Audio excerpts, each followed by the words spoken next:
Hi friends, Joshna అయితే దాసుని కలవడానికి వెళ్తుంది. ఇక జోష్నని చూసిన దాసు, ఏంటమ్మా నీకు ఎన్నిసార్లు చెప్పాలి, నన్ను కలవద్దు, నాతో మాట్లాడొద్దు, నీకు నాతో ఏ పని ఉండదని నీకు చాలాసార్లు చెప్పాను కదా, కానీ ఎందుకమ్మా నువ్వు నన్ను పదే పదే కలుస్తున్నావు అని దాసు అంటుంటే, నానా నువ్వు నా దగ్గర నటించకు, ఎవరు ఎన్ని చెప్పినా నేను నీ కూతుర్ని అన్న విషయం నాకు బాగా తెలుసు, నాకు తెలియకుండా ఏం జరుగుతుందో కూడా నాకు తెలుసు, ఎన్నిసార్లు చెప్పాలమ్మా నన్ను నానా అని పిలవద్దని అని చెప్పి దాసు అయితే అంటే, నానా నువ్వు వరస మార్చినంత మాత్రాన నువ్వు నాకు తండ్రి కాకుండా పోవు, నానా నీ కాళ్ళు పట్టుకొని అడుగుతున్నాను, నాకు నిజం చెప్పు నానా, నువ్వు నా గురించి డాడీతో నిజం చెప్పేశావు కదా, బావాకి దీపకి కూడా నిజం తెలిసిపోయింది కదా, చెప్పు నానా, అక్కడ ఏం జరుగుతుందో తెలియక పిచ్చెక్కిపోతుంది, చెప్పు నానా నువ్వు నిజం చెప్పు ప్లీజ్, ఒప్పుకో నానా అని చెప్పి జోష్న అంటూ ఉంటే, లేమ్మా జోష్న, ఎవరైనా నువ్వు నా కాళ్ళ మీద ఇలా పడడం చూస్తే అనుమానం వస్తుంది, ఈ అనుమానం వచ్చినా పర్వాలేదు,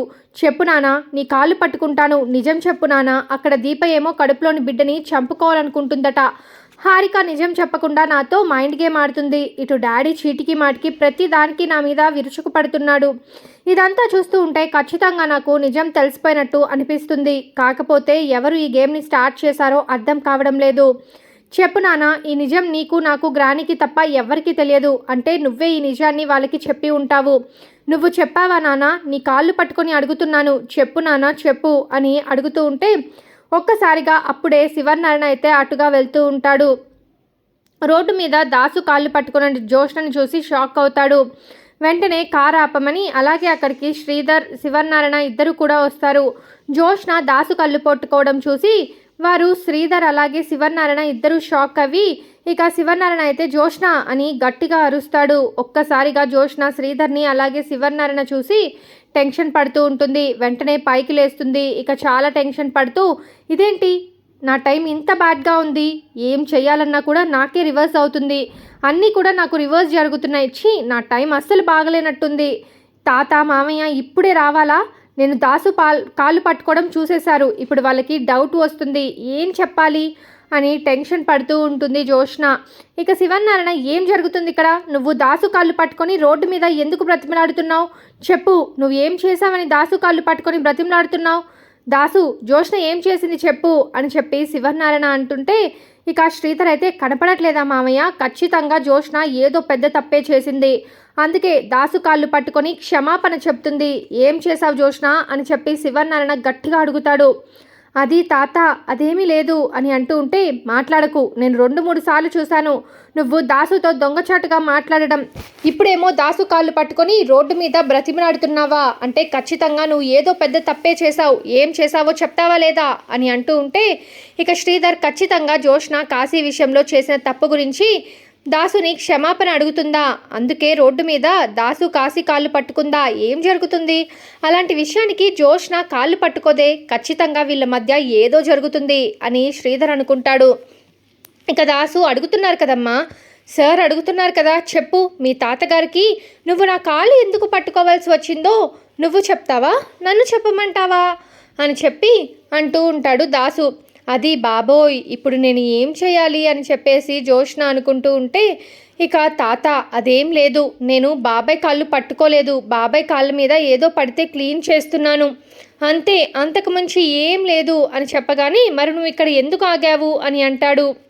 బాబాయ్ రోడ్డు మీద నడుచుకుంటూ వస్తుంటే ఎక్కడి వరకు వెళ్ళాలో డ్రాప్ చేస్తాను అని కారు ఎక్కమన్నాను, ఇంతలో ఆయన కాళ్ళ మీద కాళ్ళు నొప్పి అని చెప్పి కాళ్ళు పట్టుకుంటే, ఇక ఏమైందా అని చెప్పి వెంటనే కారు దిగి ఆయన కాళ్ళకి చూస్తున్నాను, ఎంతైనా బాబాయ్ అంటే తండ్రి తర్వాత తండ్రి కదా, అంతే తాత, అంతకు మించి ఇంకేమీ లేదు తాత అని అంటూ ఉంటే, శ్రీధర్ అయితే లేదు, చూస్తూ ఉంటే నువ్వు కాళ్ళు పట్టుకొని బ్రతిమిలాడుతున్నట్టే కనిపిస్తుంది, కానీ దాసుకి కాలు నొప్పి అయితే తన ముఖంలో నొప్పి అని కూడా ఏమీ కనిపించడం లేదు కదా అని చెప్పి శ్రీధర్ అయితే అంటాడు. ఇక దాసు, లేదులే బావా, జోష్న నిజమే చెప్తుంది, నా కాళ్ళు ఏదో పట్టేశాయి, నడుచుకుంటూ వెళ్తున్నాను కదా అందుకే, అంతే తప్ప ఇంకేమీ లేదు, అంతకు మించి ఏమి లేదులే అని అంటాడు దాసు. ఇక శివనారాయణ అయితే, దాసు కారు ఎక్కుతావా, నిన్ను డ్రాప్ చేయమంటావా, నువ్వు అసలే కాలు నొప్పి అంటున్నావు కదా అని అడిగితే, లేదు లేదు సార్, ఇక్కడికి నాకు చిన్న పని ఉంది, నేను వెళ్తున్నాను బావా, నేను వెళ్తున్నాను అని దాసు శ్రీధర్కి కూడా చెప్పి అక్కడ నుంచి వెళ్ళిపోతాడు. ఇక జోష్న అయితే కారు ఎక్కబోతూ ఉంటే శివనారాయణ శ్రీధర్ కూడా కార్లో బయలుదేరుతారు. ఇక జోష్న, నా టైం చాలా బ్యాడ్గా ఉంది, ఒకటి తెలుసుకోవాలనుకుంటే ఇంకొక రకంగా ఇరుక్కుపోయాను. ఇప్పుడు నేను ఎలా నిజం తెలుసుకోవాలి అని జోష్న అనుకుంటూ ఉంటుంది. ఇక శ్రీధర్ మనసులో అలాగే శివనారాయణ మనసులో మాత్రం దాసు కాళ్ళు జోష్న ఎందుకు పట్టుకుంది, ఏమై ఉంటుంది, ఖచ్చితంగా జోష్న ఏదో చేసింది అని ఆలోచనలు అయితే పడతారు. ఇక దశరథ్ అలాగే దీపా కార్తిక్ అయితే డాక్టర్ హారిక దగ్గరికి వస్తారు. హారిక, దశరథ్ గారు, టైం గాడ్, మీరు మంచి సమయానికి వచ్చారు అని చెప్పగానే ఏమైంది, ఎందుకు అలా టెన్షన్ పడుతున్నారు, మీరు ఎందుకు టెన్షన్ పడుతూ ఉన్నారు అని చెప్పి అడుగుతాడు. ఎలా టెన్షన్ పడకుండా ఉంటాను, కార్తిక్, జోష్న హాస్పిటల్కి వచ్చింది, తను చాలా ప్రశ్నలు అడిగింది, ప్రెగ్నెంట్గా ఉన్న వాళ్ళు బోన్ మ్యారో ఇవ్వచ్చా అని అడిగింది. జోష్న అలా అడిగిందా అని చెప్పి కార్తిక్ అడిగితే అవును, మరి మీరేం చెప్పారు, ఏం చెప్పకుండా దశరథ్ గారికి ఫోన్ చేస్తానని జోష్ని భయపట్టి ఇక్కడ నుంచి పంపించేశాను. జోష్ని భయపెట్టి పంపించాను, కానీ జోష్నకైతే డౌట్ వచ్చింది. కార్తిక్ దీప అసలైన బోన్ నారో ఇస్తుంది అన్న విషయం జోష్నకి తెలిస్తే ఏం జరుగుతుందో నేనైతే ఊహించలేను, మీరైనా తెలుసుకోండి అని అనగానే ఇక దశరథ్, డాక్టర్, జోష్న గురించి నేను చూసుకుంటాను, మీరు ఆ విషయాన్ని వదిలేసి దీపకి ట్రీట్మెంట్ చేయండి. డాక్టర్, నా తరపు నుంచి దీప కన్న తండ్రిగా మిమ్మల్ని ఒక్కటే అడగాలనుకుంటున్నాను అని చెప్తే చెప్పండి దశరథ్ గారు అని చెప్పి హారిక అంటుంది. మీరు దీప కడుపులోని బిడ్డ గురించి తప్ప ఇంకేం అడిగినా నేను సేవ్ చేయగలను అని చెప్పి డాక్టర్ అనగానే నేను అడుగుతున్నది నా మనవరాలు కోసమే.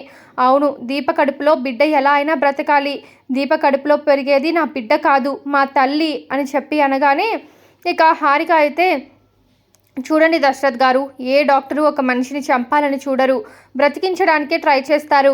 కానీ నేనేం చేయాలనుకుంటున్నానో నేను చెప్పింది మీరు అర్థం చేసుకోండి, మీరు దాని మీద హోప్స్ వదులుకుంటే మంచిది అని చెప్పేసి హారిక అయితే దీపని తీసుకొని ఇక రూమ్లోకి అయితే వెళ్ళిపోతుంది.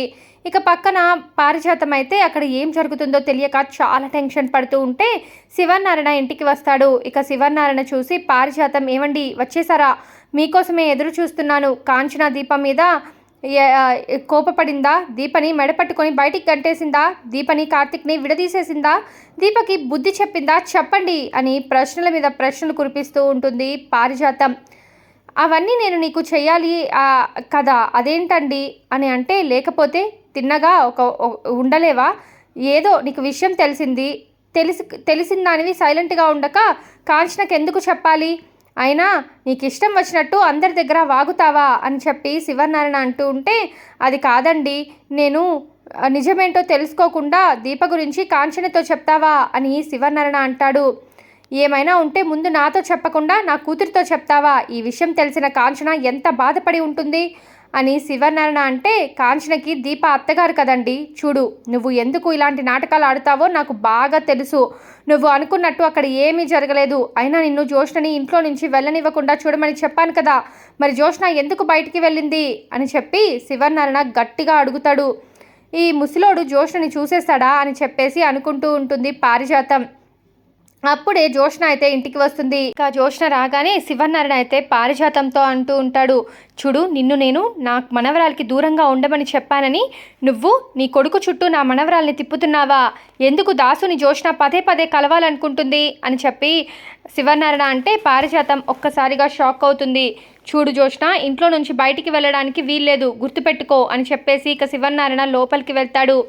అప్పుడే ఇక జోష్న అయితే అక్కడ సైలెంట్గా ఉండిపోతుంది. ఇక పారిజాతం అయితే, బుద్ధుందా నీకు, చేసిందంతా చేసి సైలెంట్గా ఉంటావా, అసలు ఏం చేయాలనుకుంటున్నావే, నువ్వు దాసుని ఎందుకు పదే పదే కలుస్తున్నావు, అందరికీ నిజం తెలియాలని చూస్తున్నావా అని చెప్పి పారిజాతం అంటే, గ్రాని నీకు తెలియటం లేదు, అక్కడ నిజం చాలా వరకు అందరికీ తెలిసిపోయింది, అందుకే అందరూ అలా ఉన్నారు, బమ్మికి బోన్ మ్యారో ఇచ్చేది దీపే, అందుకే దీప కడుపులోని బిడ్డని తీయించుకోవాలని చూస్తుంది అని చెప్పి జోష్న అనగానే, నీకేమైనా పిచ్చి పట్టిందా ఏంటి, దీప సుమిత్ర కూతురా, దీప బోన్ మ్యారో ఇవ్వడానికి నమ్మడానికి కొంచెమైనా ఉండాలి, మీ తాత ఇప్పుడే చెప్పాడు కదా, దీప కడుపులోని బిడ్డ పుడితే దీప ప్రాణానికే ప్రమాదమట, అందుకే తల్లో బిడ్డో ఎవరో ఒకరు మాత్రమే బతుకుతారన్నారట, అందుకే దీపని ట్రీట్మెంట్ చేయడానికి తీసుకొని వెళ్ళారు, నువ్వు నా చెవిలో కాలీఫ్లవర్లు పెట్టకు అంటూ అక్కడ నుంచి వెళ్ళిపోతుంది పారిజాతం.